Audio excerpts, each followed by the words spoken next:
Hello students, this is 47th lecture of linear algebra and 5th lecture of homomorphism. इस video में हम लोग fundamental theorem of homomorphism पढ़ेंगे। आइए देखें।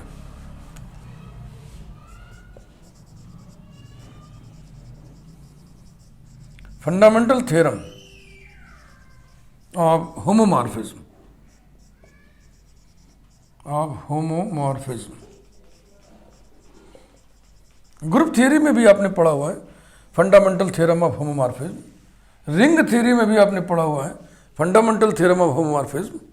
वैसे ही लीनियर स्पेस में भी, लीनियर अलजेब्रा में भी फंडामेंटल थ्योरम ऑफ होमोमॉर्फिज्म है। ये क्या चीज है? स्टेटमेंट देखा, every homomorphic image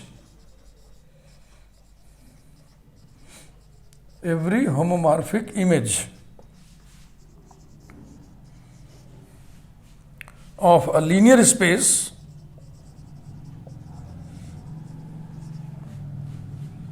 is isomorphic with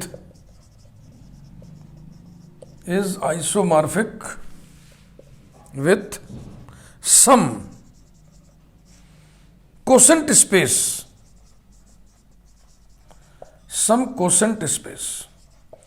अब ये स्टेटमेंट में तो ऐसे ही लिखा जाता है, सम क्वोशेंट स्पेस, किसी क्वोशेंट स्पेस के आइसोमॉर्फिक होगा, लेकिन वो किसी नहीं है, वो वेल नोन है, उसे आपको ध्यान में रखना पड़ेगा। हमें ध्यान में इसलिए कि हर साल हम पढ़ा रहे हैं, आपको इसे ध्यान में रखना होगा। Proof,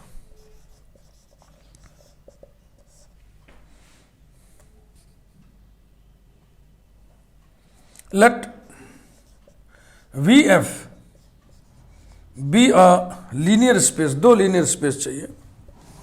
late UF and VF be linear spaces over the same field, linear spaces over the same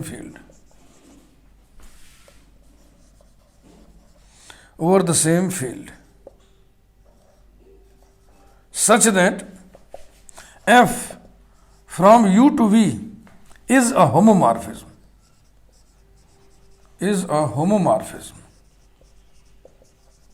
ऐसा। तो U का इमेज अंडर दिस होमोमॉर्फिज्म जो भी होगा उसी को होमोमॉर्फिक इमेज ऑफ U बोलेंगे। U का इमेज होगा F ऑफ कैपिटल U, इसको बोलते हैं इमेज सेट, और इसी को रेंज भी कहते हैं, समझ रहे हैं ना। लेकिन F होमोमॉर्फिज्म है, तब जो U का इमेज होगा उसको बोलेंगे होमोमॉर्फिक इमेज। F आइसोमॉर्फिज्म होगा तो आइसोमॉर्फिक इमेज के साथ ही एडजेक्टिव लग जाएगा।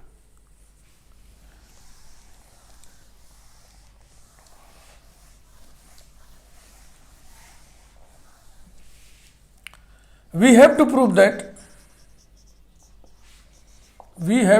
that the homomorphic image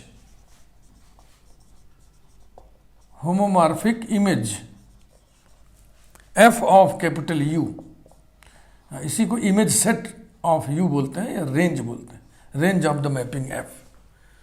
homomorphic image F of capital U is isomorphic with some quotient space,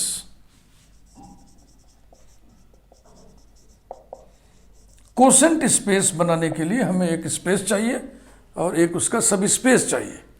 सब स्पेस हम प्रोड्यूस करेंगे यहीं से, चूंकि होमोमॉर्फिज्म है, होमोमॉर्फिज्म का कर्नेल डोमेन का सब स्पेस होता है, तो उसी को पकड़ना है। Late capital K be the kernel of homomorphism F, then K equal to curly bracket alpha belongs to domain U such that F of alpha equal to theta dash. It is subset of U where theta dash is zero vector of codomain V. We know that K is a sub space, linear sub space of domain U, ये हम जानते हैं, पढ़ चुके हैं। Therefore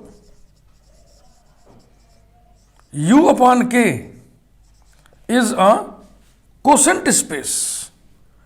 U upon A को भी अगर लिखना चाहें सेट के रूप में तो ऐसे लिख दें, U upon K equal to curly bracket set of all right cosets of K in U, यानी कि राइट कोसेट के plus alpha such that alpha belongs to you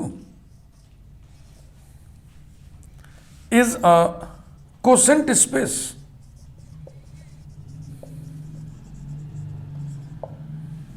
तो ये जो होमोमॉर्फिक इमेज है ना, यही आइसोमॉर्फिक टू यू बाई के होगा। अब देखें, let us define a mapping. Mapping ना कहिए, करस्पॉन्डेंस कहिए। Let us define a correspondence phi as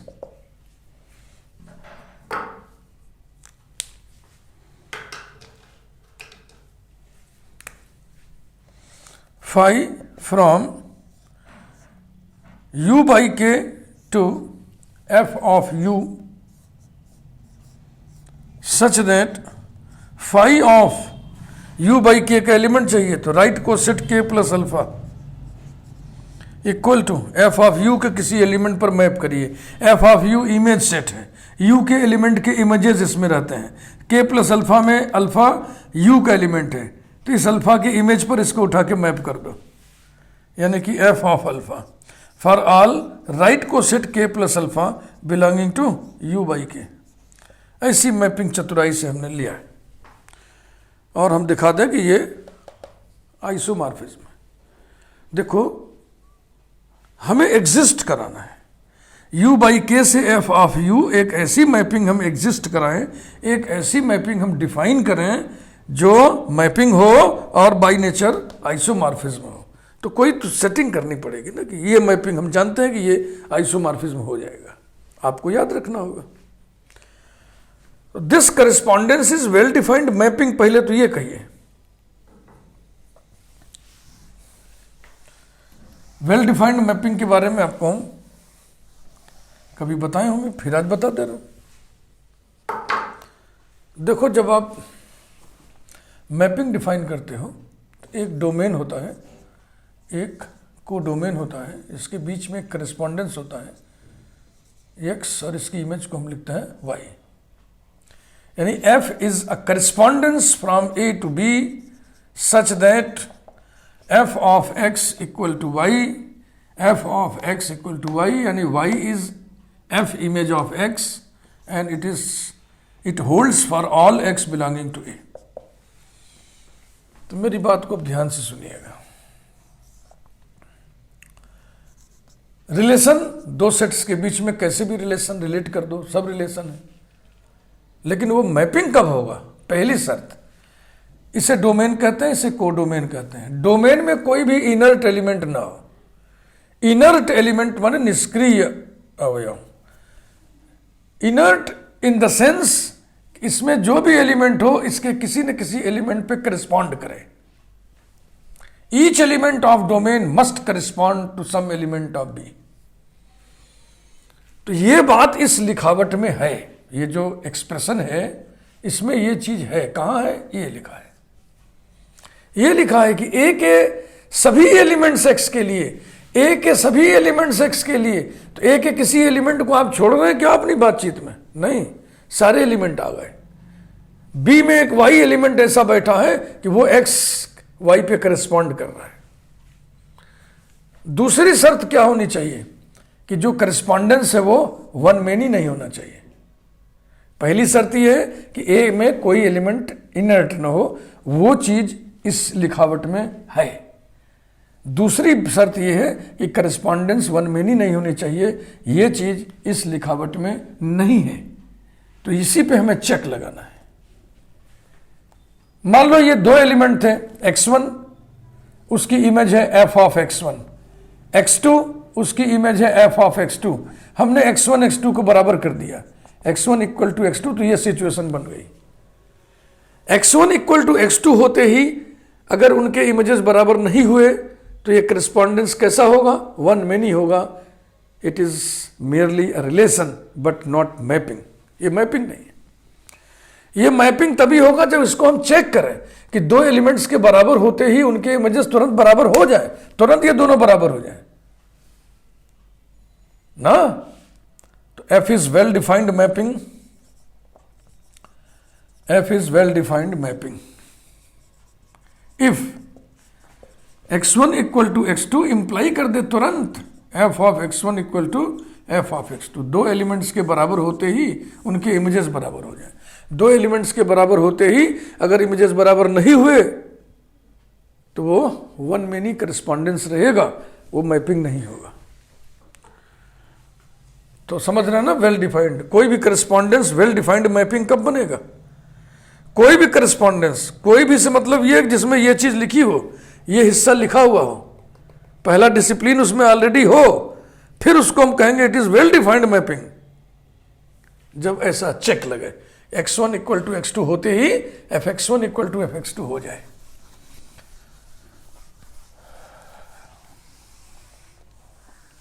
ये जानना आपके लिए जरूरी है।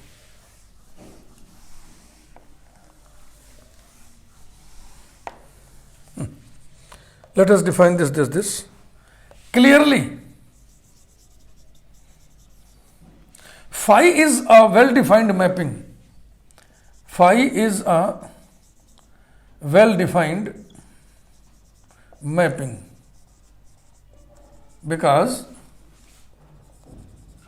दो एलिमेंट्स के बराबर होते ही इमेजेस भी बराबर हो जा रहे हैं। तो दो एलिमेंट लीजिए, एलिमेंट कहां से लेंगे? डोमेन से। Right coset k plus alpha equal to right coset k plus beta implies that alpha minus beta belongs to k। अब देखो ये रिजल्ट कहां से लिया हमने? कोसेट थियरी, जो ग्रुप थियरी में पढ़े थे वहीं से आप ले लो। आप जानते हो कि H A equal to H B implies that and implied by A B inverse belongs to H ना। अब इसी को तुम एडिशन में लिखोगे तो क्या लिखोगे? Right coset H plus A equal to right coset H plus B implies that and implied by A, और बी का इनवर्स माइनस बी होगा, minus B belongs to H. ऐसा पूरा इकट्ठे लिख दे रहे हैं, दोनों लिख दे रहे हैं, दोनों लिख दे रहे हैं। आपको पढ़ने में आसानी रहेगी, समझने में आसानी रहेगी। तो ये तो मैंने लिखा है alpha minus beta belongs to K. K kernel है, कर्नेल में कोई एलिमेंट है, इसका मतलब वो किस पर मैप होगा? जाके थीटा डैश पे। तो F of alpha minus beta is equal to theta dash. और बेसिक प्रॉपर्टी का तीसरे प्रॉपर्टी, ये बराबर हो जाएगा F of alpha minus F of beta equal to theta dash. Logic, since F is homomorphism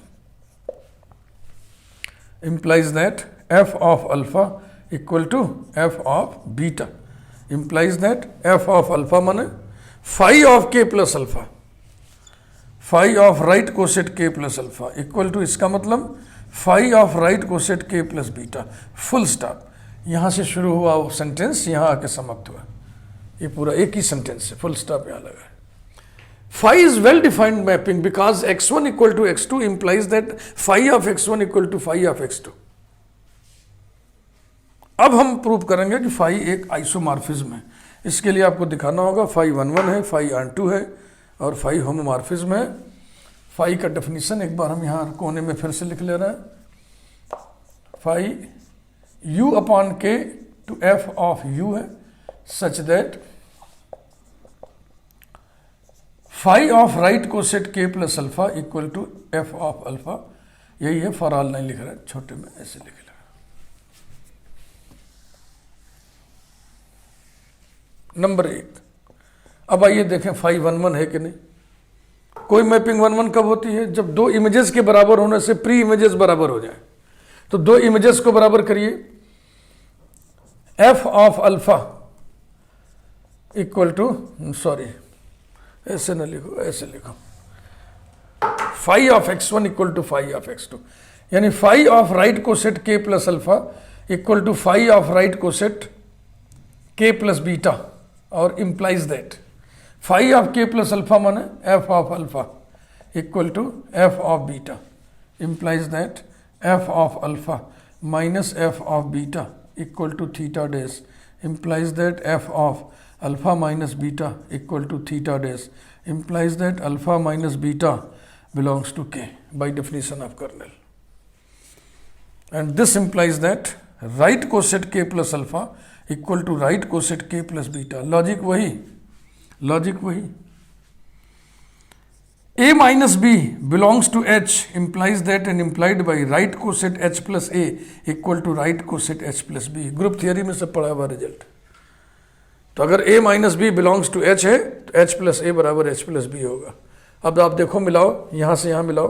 phi of x1 equal to phi of x2 implies that x1 equal to x2, therefore phi is 1 1.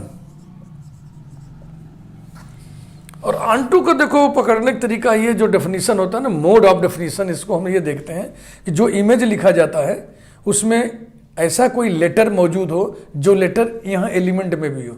जैसे यहाँ alpha है तो यहाँ भी alpha है ना. इसका मतलब ये है कि कोडोमेन का कोई भी एलिमेंट लोगे उसकी प्री इमेज यहाँ मौजूद है. एफ ऑफ अल्फा लोगे तो यहाँ पर ये के प्लस अल्फा मौजूद है जिसकी इमेज ये है. एफ ऑफ बीटा लोगे तो यहाँ पर के प्लस बीटा मौजूद है जिसकी इमेज ये, समझ रहे ना. यानी कि को डोमेन का हर एलिमेंट डोमेन के किसी न किसी एलिमेंट का इमेज है. तो जब रेंज बनाओगे तो को डोमेन के बराबर हो जाएगा और इस प्रकार से मैपिंग ऑन2 हो जाएगी. Number 2, phi is onto because to each F of alpha belonging to codomain f of capital U, comma, there exists right coset k plus alpha belonging to domain U by k such that phi of right coset k plus alpha is equal to f of alpha. तो phi 1 1 है, phi ऑन2 है, bijective हो गया. अब phi linear है, phi homomorphism है, ऐसा दिखाए.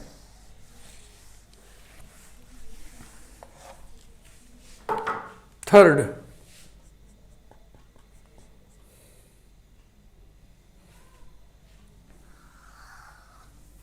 let A and B be any two elements,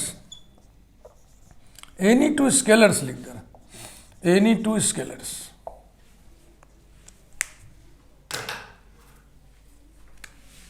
Let right coset k plus alpha, right coset k plus beta be any two elements,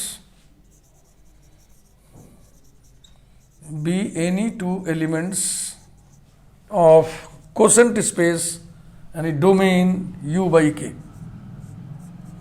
Then phi of A right coset k plus alpha plus B right coset k plus beta equal to phi, किसी भी right coset में scalar से multiply करने का नियम होता है. ये हो जाएगा राइट कोसेट के plus A dot alpha plus right coset के प्लस बी डॉट बीटा. दो राइट कोसेट्स को जोड़ने का नियम होता है. फाई ऑफ राइट कोसेट के plus A dot alpha plus B dot beta, ये हो गया. अब इसको थोड़ी देर के लिए आप गामा समझ लो. तो phi of k plus gamma, phi of k plus gamma कितना होगा, एफ ऑफ गामा. यानी कि this is equal to F of A dot alpha plus B dot beta. Since F is homomorphism therefore f preserves linearity. This is equal to A f of alpha plus B f of beta. Logic लिख दो, since F is homomorphism, बस हो गया. Equals to A f of alpha को क्या लिख दें, phi of right coset के प्लस अल्फा. डॉट फट हटा दे रहा, कोई नोटेशन नहीं लगाएंगे हम.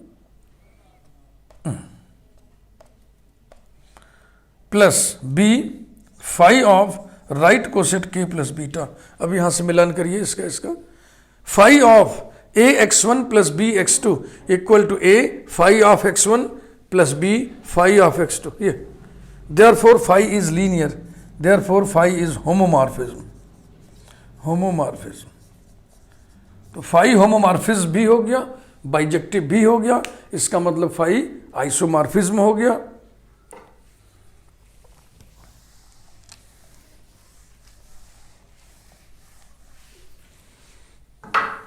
Thus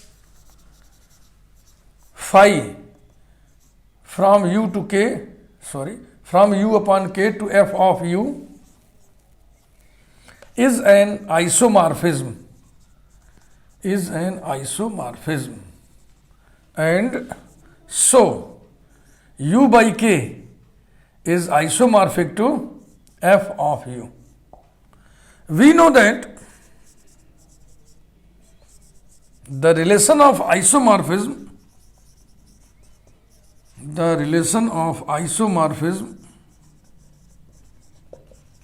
is symmetric.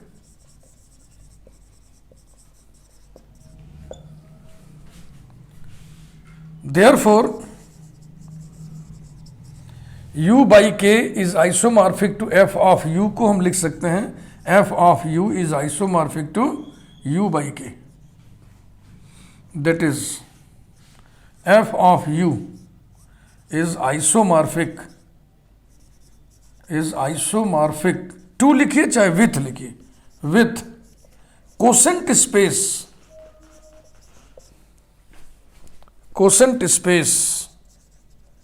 u by k. यही प्रूव करना था. Every homomorphic image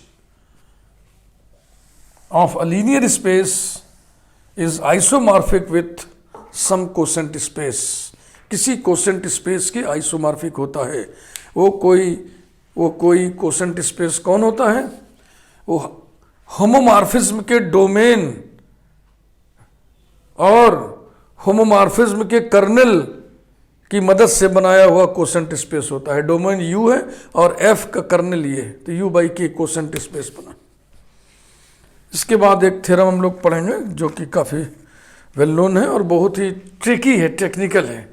अगर इसका प्रूफ नहीं आप पहले से पढ़ें तो सडनली लिखना मुश्किल होता है. ये इसी फंडामेंटल थ्योरम पर बेस्ड है. ऐसे थ्योरम हेडिंग डालिए और लिखिए. If W1 and W2 are two subspaces of a linear space VF,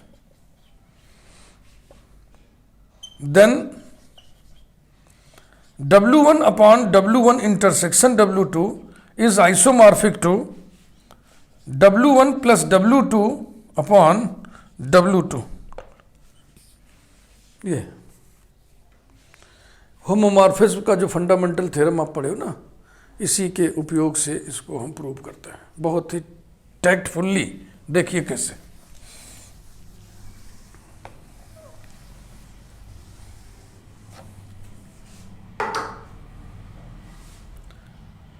proof.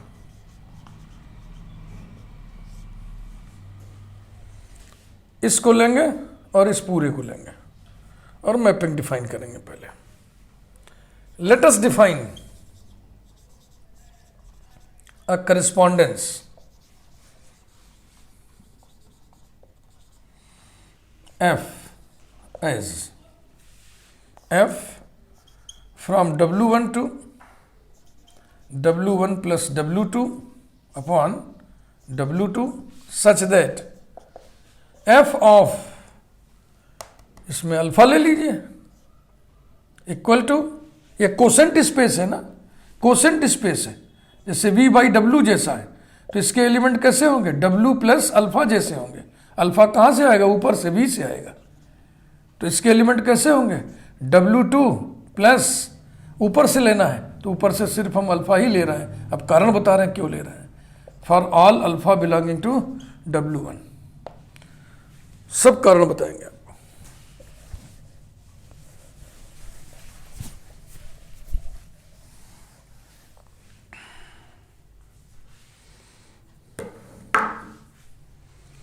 पहले तो आप ये लिखिए, नोटिंग द फैक्ट दैट, माने ऐसा हमने लिखा है, इसको नोट करते हुए, TING, noting the fact that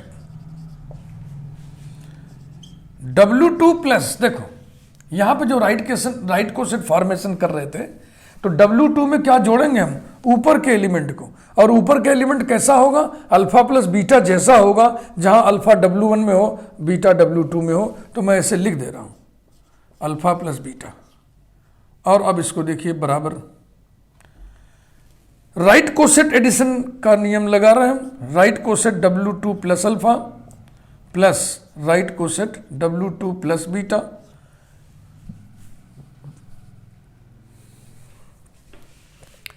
equal to W2 plus alpha और प्लस W2। मैं कारण बताता हूं, और फिर equal to W2 plus alpha plus W2 को हम W2 प्लस थीटा तो लिख ही सकते हैं, where theta is zero vector. Zero vector तो कॉमन होगा ना, जो वेक्टर स्पेस का जीरो वेक्टर होगा V का, वही उसके सब स्पेसेस W1 W2 का भी होगा। अब फिर जोड़ने के नियम से इनको जोड़िए, तो ये बराबर हो जाएगा W2 plus alpha plus theta equal to W2 plus alpha, bracket बंद करिए। तो अब ये राज समझ में आया कि यहाँ पे ऐसा क्यों लिया है हमने। अगर ऐसा लिखते तो ये सी के बराबर होता है। यहाँ पर बात समझ लें आप, यहाँ पर इतना लिखने के बाद फिर ऐसे ऐसे करके और करली ब्रैकेट में लॉजिक लिख दें, beta belongs to W2 implies that right coset W2 plus beta is equal to W2। याद है आपको? H belongs to capital H implies that and implied by right coset HH equal to H। यही तो addition के रूप में लिखा है। तो पहली बात हमने आपको बता दिया ना कि इस राइट कोसेट फॉर्मेशन में W2 plus alpha plus beta लिखना चाहिए। हमने अल्फा प्लस बीटा न लिख करके अल्फा लिखा है। क्यों लिखा है, इसका ये पूरा लंबा सा जवाब है। अब हम बताएंगे कि ये जो करस्पॉन्डेंस है ये वेल डिफाइंड मैपिंग है। क्लियरली this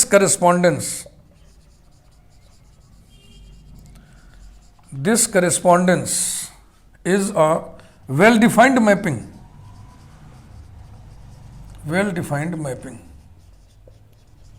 because दो एलिमेंट्स के बराबर होते ही उनके इमेजेस बराबर हो जाएं। दो एलिमेंट लीजिए, एलिमेंट कहां से लेंगे, डोमेन से। Alpha equal to beta implies that W2 plus alpha equal to W2 plus beta है कि ना। इसमें कौन सा लॉजिक दें हम, W2 इधर भी W2 इधर भी ऐड कर दिए। implies that W2 plus alpha माने f of alpha equal to W2 plus beta माने f ऑफ बीटा। बस बात पूरी हो गई ना। देखो, this correspondence is well defined mapping because x1 equal to x2 implies that f of x1 equal to f of x2 also f is onto because onto के लिए आपको बताए ना कि डेफिनेशन देख लो। ये जो इमेज है ना, इस इमेज में ऐसा कोई लेटर हो जो यहां पे हो, तो बस ये कनेक्ट कर दिया ना हमने। कोई भी यहाँ कुछ भी लेंगे, यहाँ बीटा करोगे यहाँ बीटा आ जाएगा, यहाँ गामा करोगे यहाँ गामा आ जाएगा। इस टाइप के किसी भी एलिमेंट के लिए यहाँ एक प्री इमेज मौजूद है। तो because to each W2 plus alpha belonging to codomain W1 plus W2 upon W2 comma there exists alpha belonging to domain such that f of alpha equal to W2 plus alpha.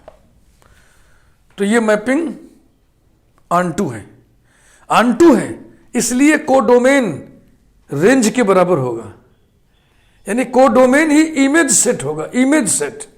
तो W1 का image set कौन हो जाएगा, यही हो जाएगा।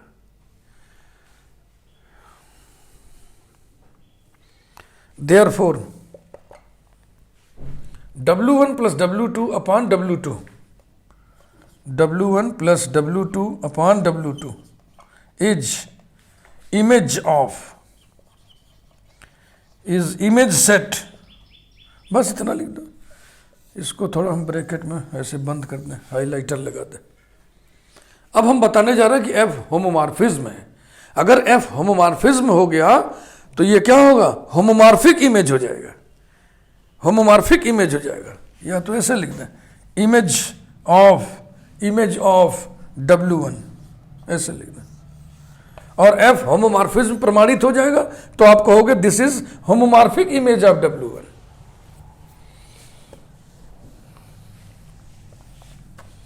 तो इस लाइन को हम नहीं मिटा रहे हैं, ठीक है ना, ये ऐसे लिखा रहेगा, इसको उतारिएगा मत दोबारा।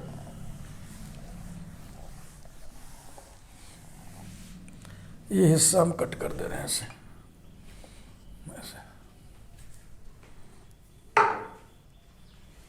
इसको होमोमॉर्फिज्म बताने के लिए let A and B be any two scalars, linearity preserve कराने जा रहे हैं, be any two scalars, let alpha and beta be any two elements of W1, then F of A alpha plus B beta equal to कितना होगा, ये लिखा है F of alpha equal to W2 plus alpha, तो F of gamma equal to W2 plus gamma, यानी W2 plus A alpha plus B beta. अब दो right coset को जोड़ने के नियम के मुताबिक ये हो जाएगा right coset W2 plus A alpha plus right coset W2 plus B beta. फिर किसी राइट कोसेट में स्केलर से मल्टीप्लाई करने के नियम के मुताबिक ये हो जाएगा A right coset W2 plus alpha plus B right coset W2 plus beta equal to A W2 plus alpha माने F of alpha plus B W2 plus beta माने F ऑफ बीटा। अब आप इस सिरे को इस सिरे से मिलाइए, देखिए हो गया ना linearity preserve. F of A alpha plus B beta equal to A F of alpha plus B F of beta. Therefore F is homomorphism, F is homomorphism and so W1 plus W2 upon W2 is homomorphic image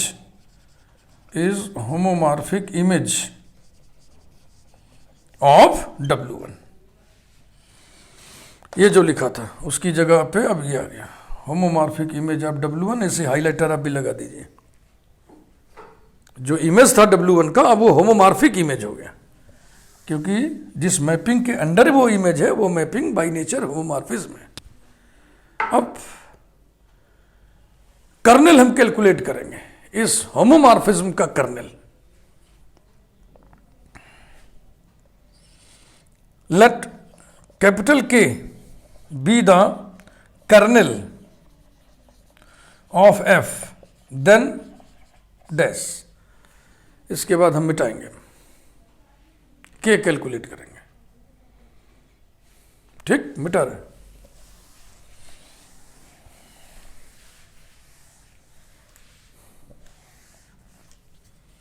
capital K equal to curly bracket domain के elements alpha such that, जो codomain के zero पर map हो। Codomain का zero कौन होगा, W plus theta, यानी F of alpha equal to W2 plus theta, ठीक, equal to curly bracket alpha belonging to W1 लिख दो भाई, alpha belonging to W1 such that F of alpha की जगह क्या लिखें, right coset W2 plus alpha equal to right coset W2 plus theta equals to curly bracket alpha belonging to W1 such that right coset H plus A equal to H plus B, then A minus B belongs to H, यानी alpha minus theta belongs to W2 equal to curly bracket alpha belonging to W1 such that alpha minus theta माने alpha belongs to W2 तो W1 की वो elements जो W2 में भी हो, तो सेट क्या निकलेगा, ये W1 इंटरसेक्शन W2, ये कर्नेल हो गया। अब हम दुहाई देंगे फंडामेंटल थ्योरम की।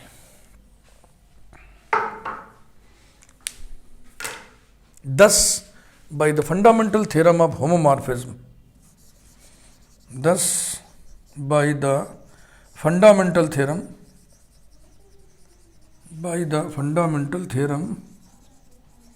of homomorphism,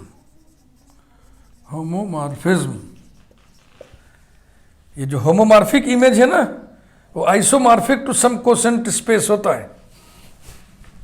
होमोमॉर्फिक इमेज कौन है, W1 plus W2 upon W2, ये isomorphic to some quotient space. वो कोसेंट स्पेस कौन होता है, डोमेन अपॉन कर्नल। डोमेन कौन है, W1, और इसका कर्नल कौन है, K। This is equal to W1 upon K, कितना निकला, W1 इंटरसेक्शन W2 निकला। और जो स्टेटमेंट है उसमें शायद ये बाईं तरफ है, इधर, ये इधर है, तो सिमेट्री की दुहाई देते हुए इसको साइड चेंज कर दो।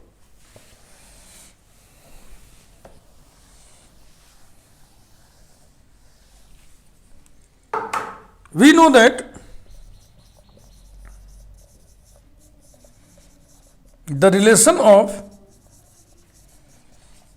isomorphism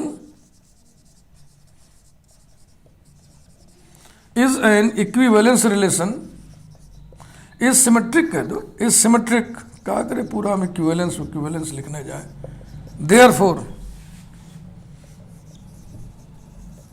therefore this is isomorphic to this लिखा है, तो इसको तुम लिख दो, this is isomorphic to this. W1 upon W1 intersection W2 is isomorphic to W1 plus W2 upon W2। यही प्रूव करना था। बहुत इंपॉर्टेंट थ्योरम है ये, क्योंकि इसका प्रूफ बहुत ही टैक्टफुल है। ये टैक्ट अगर आपको ध्यान में है तभी आप लिख पाएंगे, अचानक नहीं तो अचानक नहीं लिख पाएंगे। बहुत दिन भर सर खपाएंगे तब जा करके रास्ता मिलेगा। बड़ा ही रोचक रहा ये। लाइक करिए वीडियो को, और ये होमोमॉर्फिज्म का सिलसिला अभी जारी रहेगा 2-4 वीडियो तक। Thank you.